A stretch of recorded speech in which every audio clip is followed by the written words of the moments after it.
beri nama pedang ini Naga Puspa. Selamatkan dia.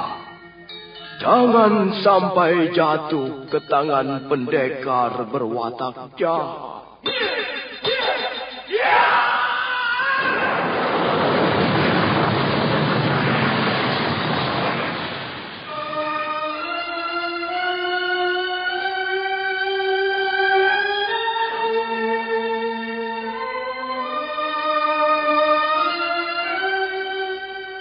Tutur Tinula.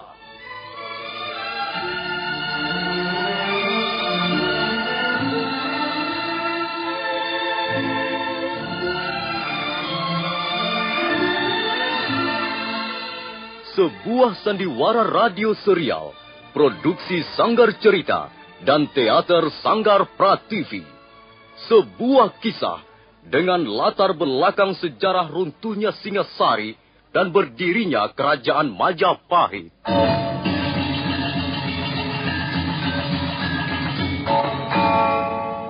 Sandiwara ini didukung oleh pemain-pemain radio yang sudah ternama.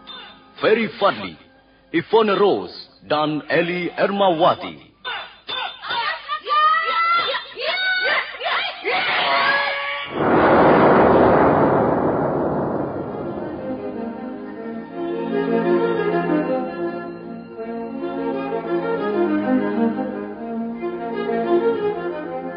Cerita ini ditulis dan diolah oleh S. Tijab. Hiasan musik dan sutradara C. Ispriyonoka. Kali ini mengetengahkan episode ke-11 dengan judul Mutiara Ilmu di Atas Batu. Aku pikir bulatnya kelapa, rasanya rasa sakit di kepala. Itu sakit kepala. Bapak-bapak ke ibu-ibu, man mau sia bingung, lamin pening otak, sakit isit, nyeri pang otot ke sendi, atau nyeri pang waktu haid, inom bae. Puyer obat sakit kepala cap siolas. Lamin putra putri sia sakit panas, puyer cap siolas bau saturin panas. Jadi, lamin pening otak garusia, inom. Puyer obat sakit kepala cap siolas.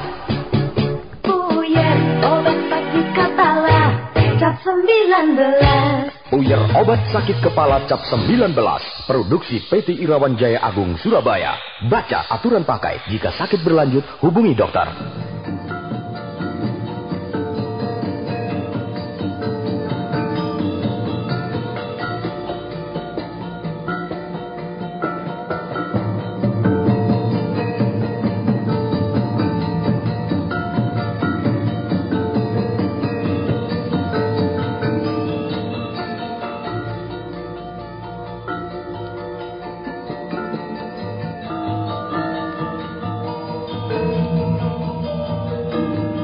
Dalam seri ke-318 ini didukung oleh para pemain Ferry Fadli sebagai Arya Kamandanu, Lukman Tambosi sebagai Empu Bajil, Margaret sebagai Dewi Sambi, Ivone Rose sebagai Sakawuni, Mas Dewa sebagai Gagarangan, Sulaiman sebagai Tambak Baya, dan Asdi Suhastra pembawa cerita. Selamat menikmati.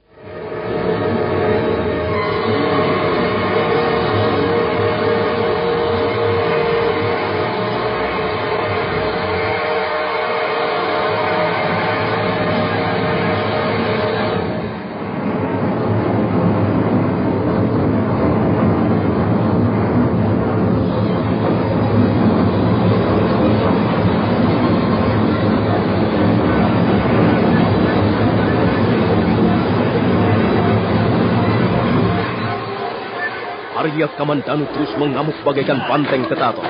Pedang naga puspa berkelebat ke kiri kanan, menyambar mangsanya tak kenal ampun. Dalam waktu singkat, Arya Kamandanu sudah berhasil membunuh lebih dari 10 orang. Pedang naga puspa menghantam senjata-senjata lawannya hingga hancur berkeping-keping. Ya, ampun kau anak muda. Ya.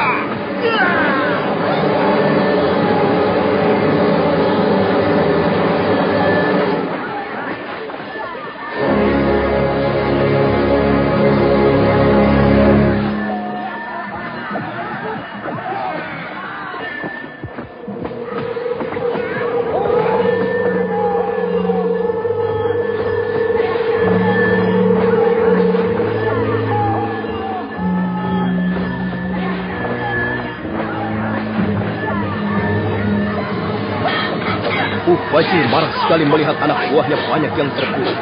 Karena itu, secepat kilat ia menarik tongkat pencabut rohnya, kemudian menghambur ke arah Arya Kamandanu yang baru saja membunuh 2 orang musuhnya. Arya Kamandanu tidak sempat mengelak. Karena itu dia memutuskan untuk menghadang sambaran tongkat pencabut roh itu dengan pedang naga puspa. Ya, mampus kau anak muda. Ya.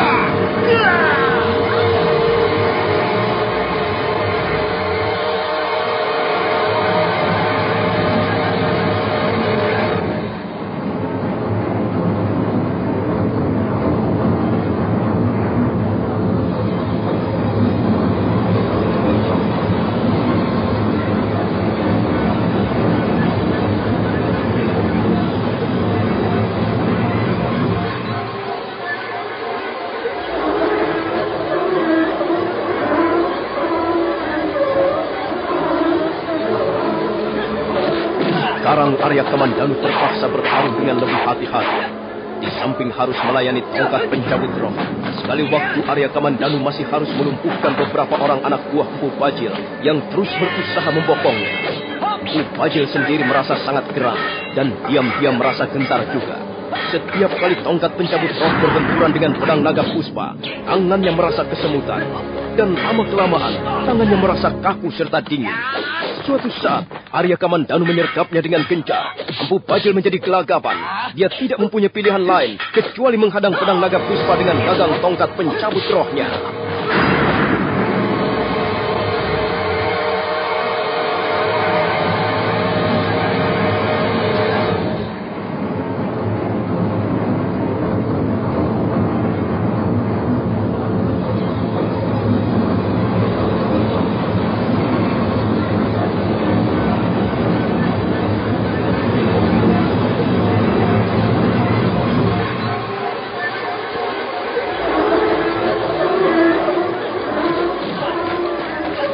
Empu Bajil menjadi sangat geram.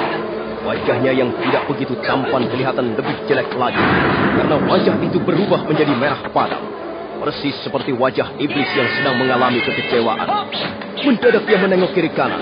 Dan begitu melihat Dewi Sambi masih berdiri mengawasi pertarungan Sakawuni dan Gagarangan serta Tambak Baya, Empu Bajil melemparkan tongkat pencabut rohnya. Sambi, tolong tongkatku Sambi.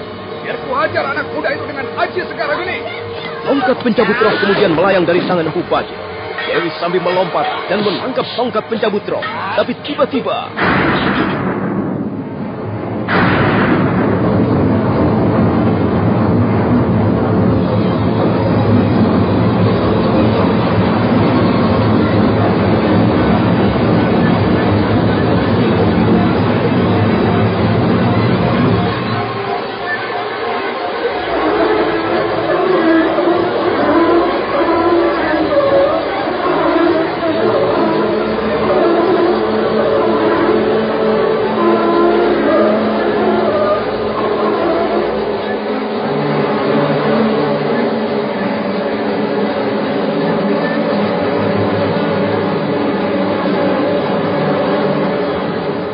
Sambi terbelalak.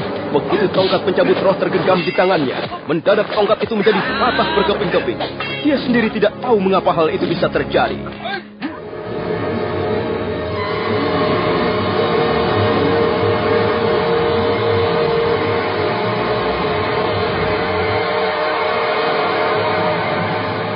Kupikir bulatnya kelapa, rasanya rasa sakit di kepala.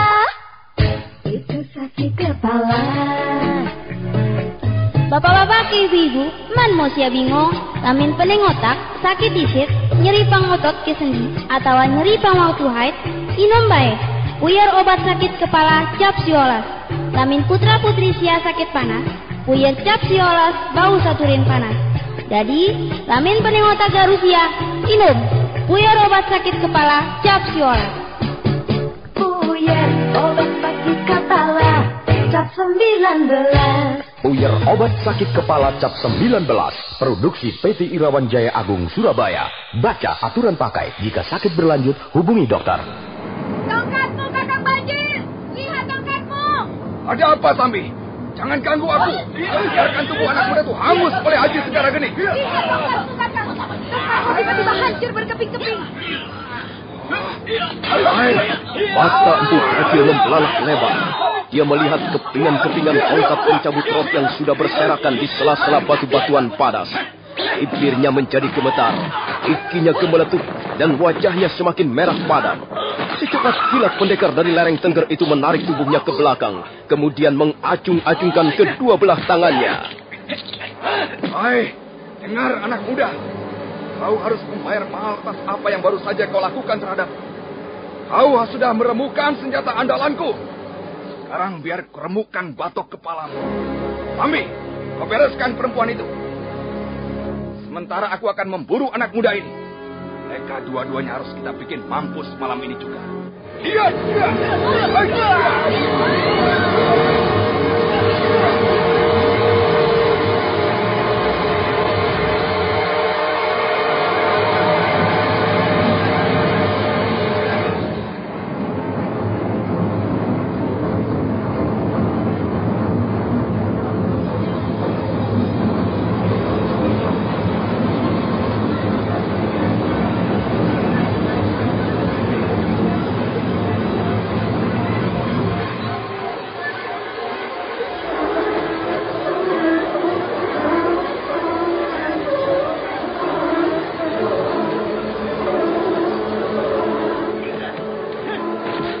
Empu Bajil tidak menunggu lebih lama lagi. Dia segera memburu Arya Kamandanu dengan Aji Sugara Geni. Arya Kamandanu berkelit bunga. Dengan Aji Seipi Anginnya, Arya Kamandanu dapat meloloskan gebrakan-gebrakan Empu Bajil yang sudah dilampari ilmu yang dahsyat. Sementara itu, Dewi Sambi dengan diam-diam berusaha untuk membokong Sakawuni. Sakawuni yang tengah menghadapi serangan-serangan Tambak Baya dan Gagarangan sama sekali tidak menyadari ancaman bahaya itu. Suatu saat dia dapat mencuri kelengahan Gagarangan. Dia pura-pura hendak menyerang Tambak Baya, tapi mendadak secepat kilat serangannya berubah arah, dan Gagarangan terpaksa gelagapan untuk sesaat lamanya. Tapi Sakawuni tidak membiarkan kesempatan bagus itu berlalu begitu saja. Dengan jurus-jurus angin dengan 1000 warisan kakeknya, Sakawuni menerkam Gagarangan.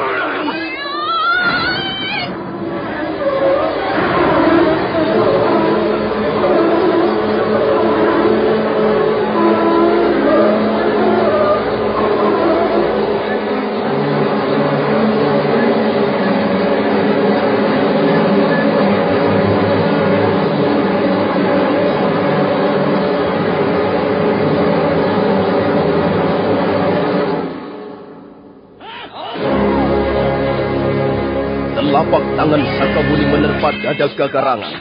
Gagarangan terpental sejauh 3 batang tombak ke belakang. Tubuhnya membentur batu padas. Dia berusaha untuk bangkit, tapi usahanya ternyata sia-sia. Bahkan kemudian dia mulai memuntahkan darah segar sebelum roboh untuk selama-lamanya. Sakawuni merasa lega karena berhasil membunuh salah seorang lawannya. Tapi dia menjadi lengah. Dia hanya sempat melihat sebuah bayangan berkelebat ringan di ujung matanya. Dan dia masih berusaha untuk menghindar. Sambaran Aji Tapak Wisa yang pertama berhasil ditepiskan. Tapi sambaran yang kedua tepat mengenai punggungnya.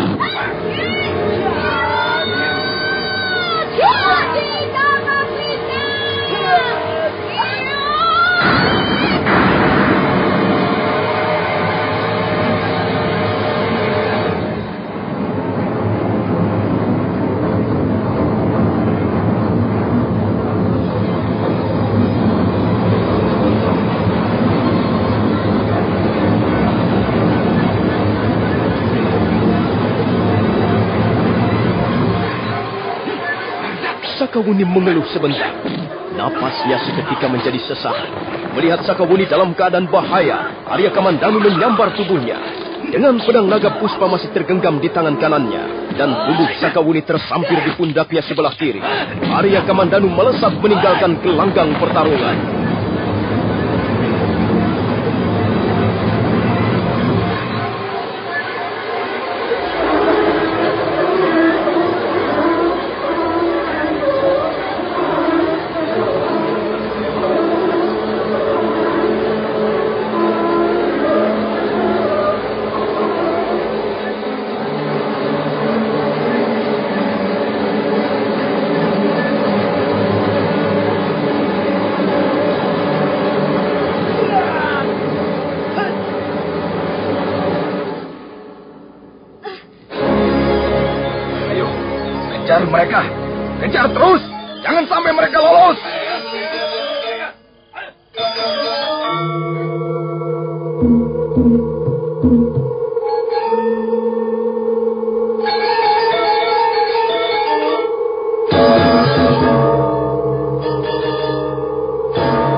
Bapak-bapak ke ibu-ibu, man mau sia bingung, lamin pening otak, sakit isit, nyeri pangotot ke sendi, atau nyeri pangwaktu haid, inom bae. Puyer obat sakit kepala cap siolas. Lamin putra putri sia sakit panas, puyer cap siolas bau saturin panas. Jadi, lamin pening otak garusia, inom. Puyer obat sakit kepala cap siolas. Puyer obat sakit kepala cap 19. Puyer obat sakit kepala cap 19. Produksi PT Irawan Jaya Agung Surabaya. Baca aturan pakai. Jika sakit berlanjut, hubungi dokter. Kau turun sebentar, Sakawuni. Apakah mereka masih mengejar kita, Kamandanu? Kukira mereka masih terus mengejar kita. Kita istirahat sebentar. Bagaimanakah keadaanmu? Napasku masih terasa sesak. Aku terkena pukulan Aji Tapak Wisa. Kurang ajar perempuan iblis itu. 2 kali dia telah melukaiku. Suatu saat nanti, aku harus bisa membunuhnya. Kita harus segera mencari kuda-kuda kita, Wuni. Tempat ini kurang aman untuk bersembunyi. Kita harus segera meninggalkan kaki Gunung Lamongan. Kau tidak perlu menggendongku lagi, Kamandanu. Aku bisa berjalan sendiri. Kalau begitu, ayo, cepat. Ya. Dalam keadaan seperti ini, kita tidak mungkin menghadapi mereka. Ayo, cepat, Wuni.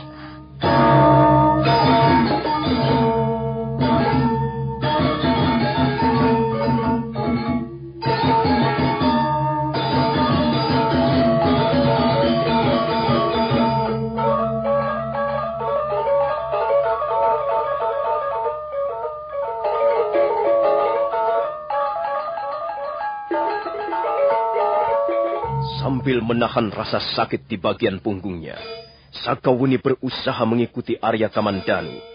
Mereka berjalan menyusuri gelapnya malam, menyusuri daerah berbukit. Menjelang pagi hari, mereka telah tiba di kaki Bukit Paros. Dan sebentar kemudian, mereka sudah tiba di desa Sidalue. Matahari telah tersembul dari balik gundukan-gundukan bukit, ketika Arya Kamandanu dan Sakawuni memacu kudanya meninggalkan desa Sidalue.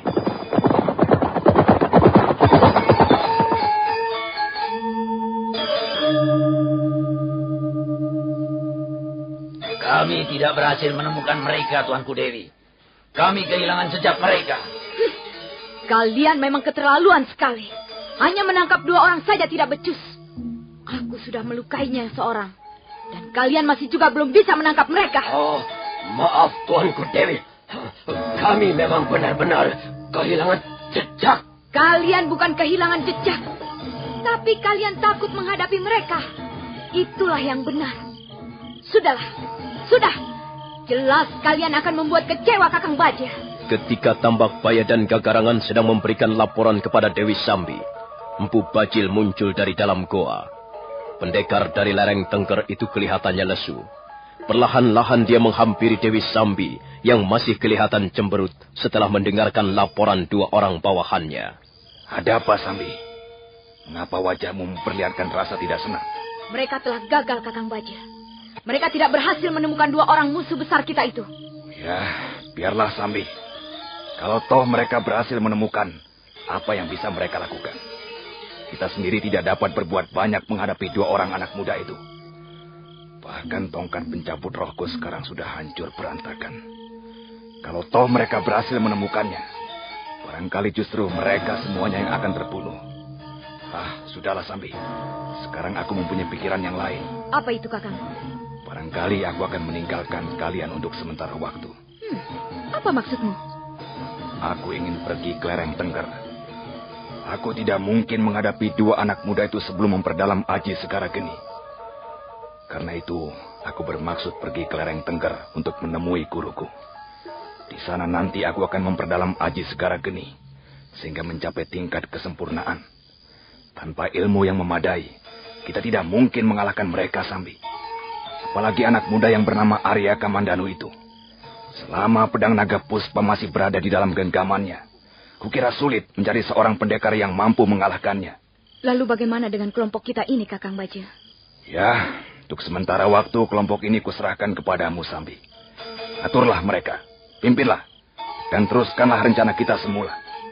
Tapi kukira kita harus segera pindah dari Bukit Maribong ini.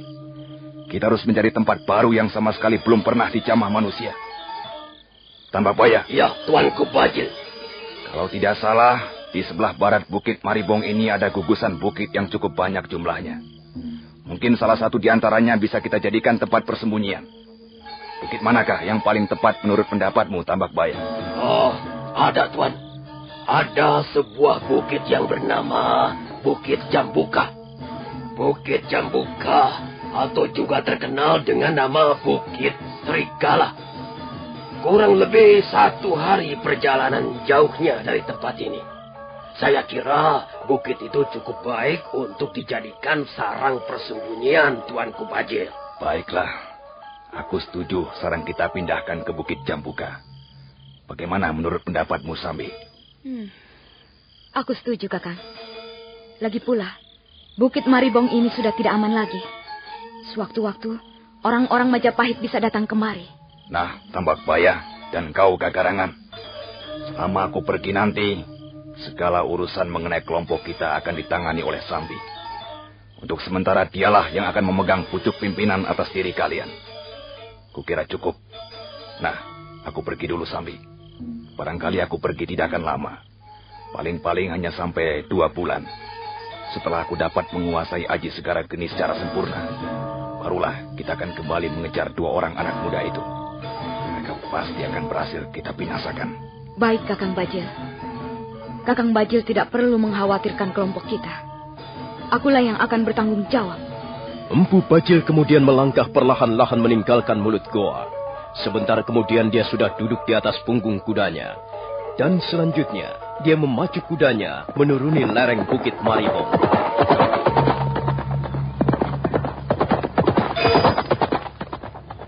Empu Bajil terus memacu kudanya menuju ke arah barat daya. Setelah sehari penuh terguncang-guncang di atas punggung kuda, Empu Bajil mulai menapak di kaki Gunung Bromo. Dia terus memacu kudanya, memutari kaki Gunung Bromo. Dan menjelang sore hari, dia sudah melihat lereng Gunung Tengger disaput awan.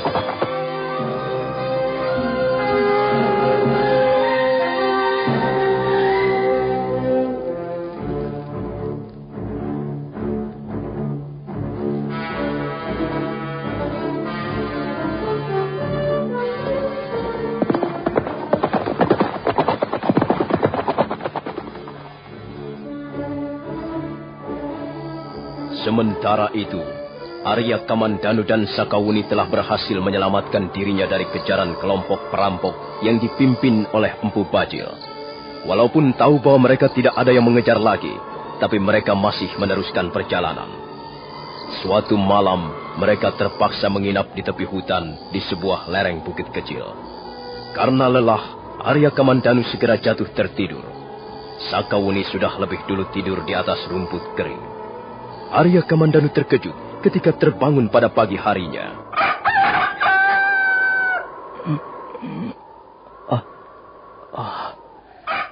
Nyenyak sekali tidurku. Rupanya Sakawuni juga nyenyak sekali tidurnya.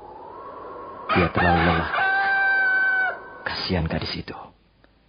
Dia terluka dan tubuhnya nampaknya sangat lemah. Buni, kau sudah bangun? Di mana kita sekarang, Kamandanu?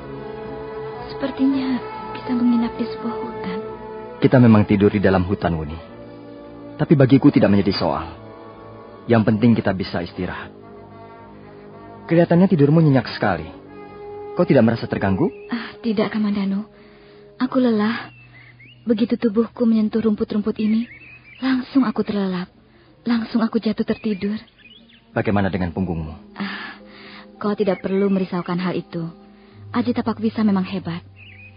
Aku pernah sekali merasakan pukulan maut itu, dan hampir saja mati karenanya. Tapi sekarang ini, Aji Tapak Bisa tidak akan bisa berbuat banyak. Bukankah aku membawa obat penangkalnya? Lihatlah, sebelum meninggalkan Bukit Panampihan, Ibu memberiku kepingan kelopak bunga tunjung biru. Dengan bunga tunjung biru ini, aku akan segera sehat kembali, Kamandano. Oh, syukurlah kalau begitu. Sebaiknya kau segera mengobati luka-lukamu, Muni. Iya, aku membutuhkan semangkok air, Kamandano. Di mana kita bisa memperoleh air bersih? Kukira di bawah sana ada sebuah sungai kecil. Oh, iya, aku ingat. Memang di bawah sana ada sebuah sungai kecil yang jernih airnya. Ayo kita turun, Muni. Kau tidak perlu memapah aku, Kamandano. Tubuhku masih kuat kalau hanya untuk turun ke bawah sana. Aku pikir bulatnya kelapa, rasanya rasa sakit di kepala. Itu sakit kepala. Bapak-bapak ke ibu-ibu, man mau sia bingung, lamin pening otak, sakit disit, nyeri pangotot ke sendi, atau nyeri pangwautu haid, inom bae. Puyer obat sakit kepala cap siolas. Lamin putra putri sia sakit panas, puyer cap siolas bau saturin panas. Jadi, lamin pening otak garusia, inom.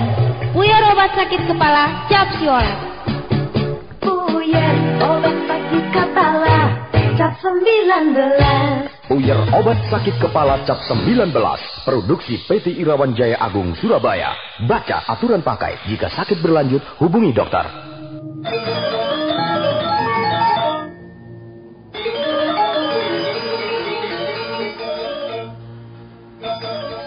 Arya Kamandanu dan Sakawuni segera menuruni bongkahan-bongkahan batu di lereng bukit. Mereka bermaksud pergi ke sungai kecil di bawah. Mendadak, di balik sebongkah batu besar, Arya Kamandanu menarik tangan Sakawuni. Ada apa, Kamandanu? Aku mendengar ada langkah-langkah orang mengikuti kita, Wuni.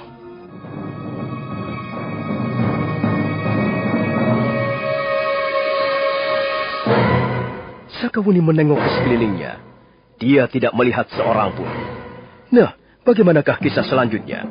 Apakah benar yang dikatakan Arya Kamandanu bahwa ada seseorang yang mengikuti mereka?